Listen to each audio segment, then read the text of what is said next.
ಮುಖಗಳಿಂದ ಇವತ್ತು ನಾವು ವಿಚಾರ ಮಾಡಬೇಕಾಗಿದೆ, ಹಲವು ಮಗ್ಗಲುಗಳಿಂದ ವಿಚಾರ ಮಾಡಬೇಕಾಗಿದೆ. ಯಾಕಪ್ಪ ಅಂದ್ರೆ ಒಂದು ವಿಷಯಕ್ಕೆ 10 ಮುಖಗಳು ಇರ್ತಾವೆ, 8 ದಿಕ್ಕುಗಳಿರ್ತವೆ, ಮೇಲೆ ಕೆಳಗೆ ಎಲ್ಲ ದಿಕ್ಕುಗಳು ಇರ್ತಾವೆ. ಅವೆಲ್ಲ ದೃಷ್ಟಿಯಿಂದ ವಿಚಾರ ಮಾಡಿದಾಗ ಪಾಕಿಸ್ತಾನ ಪರವಾಗಿ ಕೂಗಿದಂಥ ಅಷ್ಟೆಲ್ಲ ರಿಸ್ಟ್ರಿಕ್ಟೆಡ್ ಅಂತ ಏರಿಯಾದಲ್ಲಿದ್ದಂಥ ಒಂದು ಪ್ರದೇಶದಲ್ಲೇ, ಅದು ವಿಧಾನಸೌಧದಲ್ಲೇ ಕೂಗಿ ತಪ್ಪಿಸ್ಕೊಳ್ತಾರೆ ಅಂದ್ರೆ ಏನಂತಾರೆ ಅರ್ಥ ಅಂತ.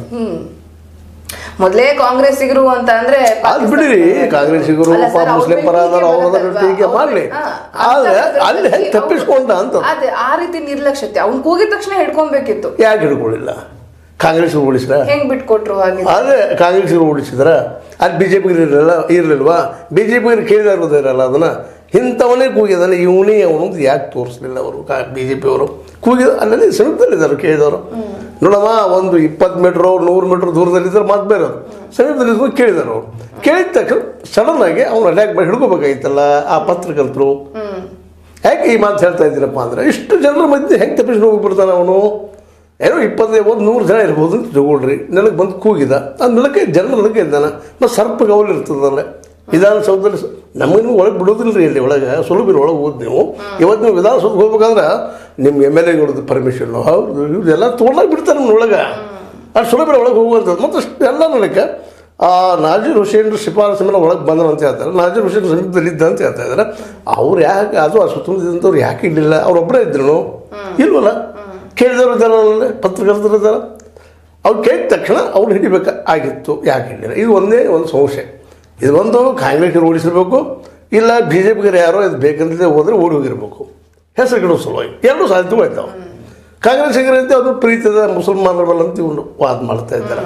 ದೇಶ ಹೊಡೆದ ಕಾರಣ ಕಾಂಗ್ರೆಸ್ಗೆ ಮೊದಲಿಂದ ವಾದ ಅದ ಇವ್ರದ್ದು, ಇವತ್ತಲ್ಲ ನಿನ್ನೆದಲ್ಲ. ಯಾವ ಪ್ರೀತಿ ಇರ್ಲಿ, ಭಾರತೀಯ ಮುಸ್ಲಿಮರ ಮೇಲೆ ಪ್ರೀತಿ ಇರ್ಲಿ, ಅದು ಸರಿ, ಪಾಕಿಸ್ತಾನ ಜಿಂದಾಬಾದ್ ಅದಾಯ್ತಮ್ಮ. ಇನ್ನೂ ಅದು ಶುರು ಆಗಿಲ್ವಲ್ಲ, ನೀವು ಕೂಗಿದ್ರಿ ಅಂತ ಹೇಳಿದ್ರಿ. ಯಾರು ಹೇಳಿದಾರು? ಅದು ಹೇಳಿದಂಥವ್ರು ಈ BJPಗೆ ಪ್ರೀ ಇದ್ದಂಥ ಪತ್ರಿಕಾ ರಂಗದ ಮಿತ್ರರು. ಅದು ಸಹಿತ ಇತ್ತೀಚೆಗೆ ಬರ್ತಾ ಇದೆ ಹೊರಗೆ. ಯಾಕಂದರೆ ಆಲ್ರೆಡಿ ರಾಜು ಶುಕ್ಲಾ ಅನ್ನೋಂಥವ್ರು IT ಮಿನಿಸ್ಟರು ಸೆಂಟ್ರಲ್ದಲ್ಲೇ.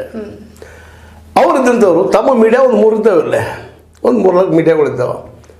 ಗೋಧಿ ಮೀಡಿಯಾ ಅಂತನ್ರಿ, ಬೇಡ ಮೋದಿ ಪ್ರಿಯ ಮೀಡಿಯಾಗಳನ್ರಿ, ಅವುಗಳಲ್ಲಿ ಜೋರ್ದಾರಾಗಿ ಬರ್ತಾಯಿದೆ. ಆದರೆ ಇನ್ನುಳಿದ ನಿವೃತ್ತ ಆದಂಥ ಈ ದೇಶದ ಅನೇಕ ಮೀಡಿಯಾಗಳಿದ್ದಾವೆ. ಅವರಲ್ಲಿ ಈಗಾಗಲೇ ಆ ಒಂದು ಘೋಷಣೆ ಆದಂಥ ಸಂದರ್ಭದಲ್ಲಿ, ನಾಶರ್ ಹುಸೇನ್ ಗೆದ್ದಂಥ ಸಂದರ್ಭದಲ್ಲಿ ಅಲ್ಟ್ ಅಂತ ಬರ್ತದೆ ನ್ಯೂಸ್, ಅದು ಇಂಥವೆಲ್ಲ ವೆರಿಫಿಕೇಷನ್ ಮಾಡ್ತಾ ಇರ್ತದೆ. ಅದನ್ನು 4-5 ಮಗ್ಗಲಿಂದ ಚೆಕ್ ಮಾಡಿದ್ದಾರೆ.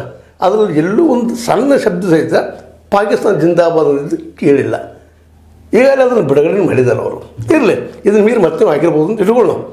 ಅಂದರೆ ಇದನ್ನು ರಾಜಕೀಕರಣ ಮಾಡುವಂಥ ಒಂದು ಕೆಲಸ ಇಲ್ಲಿ ನಡೆದಂತ. ಯಾಕೆಂದರೆ ಕಾಂಗ್ರೆಸ್ಗೆ ಏನು ಟೀಕೆ ಮಾಡೋರಿದ್ದಾರೆ ಇವತ್ತು ಇವರು ಇಲ್ಲಿ ಕರ್ನಾಟಕದ ಮಟ್ಟಿಗೆ ಕಾಂಗ್ರೆಸ್ಸಿಗರು ಒಳ್ಳೆ ಆಡಳಿತ ಕೊಡ್ತಾ ಇದ್ದಾರೆ ಅಂತ ಒಂದು ಅಭಿಪ್ರಾಯ. ಜೊತೆಗೆ ಗ್ಯಾರಂಟಿಗಳನ್ನ ನಿರ್ವಹಿಸ್ತಾ ಇದ್ದಾರೆ. ಅದು ಹೇಗೂ ಮಾಡಲಿ, ಅವರು ಎಲ್ಲಿ ತರ್ತಾ ಇದ್ದಾರೆ ದುಡ್ಡ, ಏನು ಮಾಡ್ತಾ ಇದ್ದಾರೆ, ಈ ದಿನ ಹೊರಗೆ ಬಂದೇ ಬರ್ತದೆ. ಅದು ತುರುಗಂತೂ ಎಲ್ಲಿ ಮಾಡ್ಲಿಕ್ಕೆ ಸಾಧ್ಯ ಇಲ್ಲ. ನಮ್ಮ ಖಜಾನೆಯಲ್ಲಿ ಸಾಲ ಮಾಡಿ ತರ್ತಿರ್ಬೋದು, ಮತ್ತಿರೋ ತರ್ತಿರ್ಬೋದು, ತಂದ್ರೆ ಸಹಿತ ನಮ್ಮ ಜನರಿಗೆ ಈ ಒಂದು 5 ಕಾರ್ಯಕ್ರಮ ಕೊಡ್ತಾ ಇದ್ದಾರೆ. ನಮ್ಮ ದುಡ್ಡು ನಾವು ಸಾಲ ಮಾಡಿದ್ರೆ ನಾವು ತುಪ್ಪ ತಿರ್ಲಿಕ್ಕೆ ಇದ್ದೀವಿ ಅಂತ ಇಟ್ಕೊಳ್ರಿ. ಅದನ್ನು ಯಾರಿಗಾಗಿ ಮಾಡತ್ತಾರೆ? ನಮ್ಮ ಜನಕ್ಕೆ ಮಾಡಾಕ್ತಾರೆ.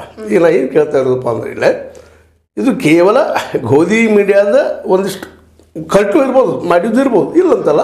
ಅದೇ ಕಾಲಕ್ಕೆ ಕಾಂಗ್ರೆಸ್ಗೂ ಅತಿ ಪ್ರೀತಿ ಇರ್ಬೋದು. ಬಟ್ ಒಂದು ನಾವು